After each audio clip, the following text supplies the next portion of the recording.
Ibabahagi ko sa iyo ang isang magandang ehersisyo para sa mga nasa katanghaliang gulang at matatandang tao upang makapagpahinga ng kanilang mga binti. Mangyaring bigyang pansin. Kung hindi bukas ang lugar na ito, madaling mapabod ang mga tao.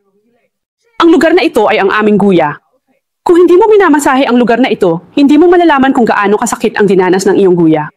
Dahil 70% ng ating pang-araw-araw na buhay ay nangangailangan ng paggamit ng ating mga binti, pagbili ng mga pamilihan at pagluluto hanggang sa malalaking bagay tulad ng iba't ibang pisikal na aktibidad.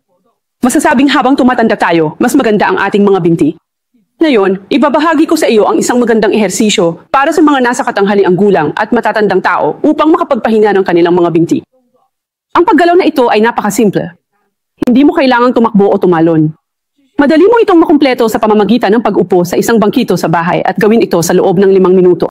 At pagkatapos makumpleto ang paggalaw na ito, madarama mo ang iyong buong guya na nakaka-relax at komportable sa buong araw. Mangyaring huwag isipin na ang panimigas, pananakit at lamig sa mga binti ay sanhi ng tense na kalamnan sa mga binti. Sa katunayan, ang ugat ay ang pagkakaroon ng traffic jam sa mga binti. Dahil ang guya ay matatagpuan sa ibaba ng ilog ng ating katawan ng tao, maraming dumi sa katawan ng tao na madaling makabuo ng mga sediment sa ibaba ng agos. Kung hindi sila nililinis ng mahabang panahon, mabudulot ito ng traffic jam at makakaapekto sa reflux nito. Habang tumatanda, mas matindi pagbabara. Kapag malala, iyong buong guya pakiramdam na tatakpan earthworm. Maaari makaranas tuyo at mapait bibig paggising umaga at iyong guya malamig at namamaga. Sa makatuwid, kapag tumanda, dapat linisin bukol iyong binti regular araw-araw.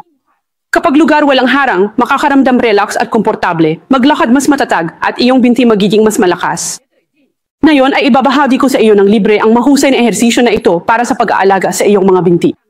Tandaan na I like at I save ang video na ito. Maaari mo rin itong ibahagi sa iyong mga kamag-anak at kaibigan para masundan ako ng lahat para pangalagaan ang ating mga binti. Una sa lahat, kailangan nating gumamit ng leg relaxer tulad nito.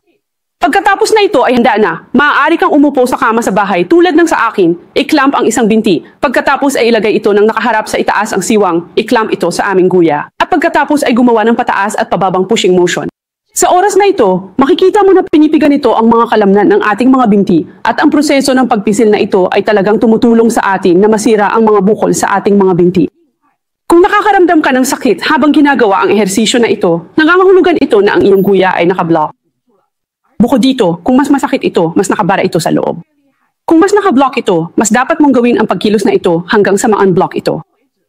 Para sa ehersisyong ito, dapat kang magpalit-palit sa kaliwa at kanan, ginagawa ang bawat panig sa loob ng 5 minuto sa bawat pagkakataon. Pagkatapos mong matapos, pakiramdam ang kahulugan ng transparency sa iyong buong guya. Hindi lamang nagiging mas madali ang paglalakad, ngunit ang pagtulog sa gabi ay mas mapayapa at maayos din. Ang pagiging mas matanda, hindi ba ito ay mas mahusay kaysa sa anumang bagay? Sa wakas, nais kong paalalahanan ang lahat na kapag pumili ka ng panlinis ng paagusan ng paa, dapat mong piliin ang may 12 roller at ang material ay dapat na ballet-friendly at malambot.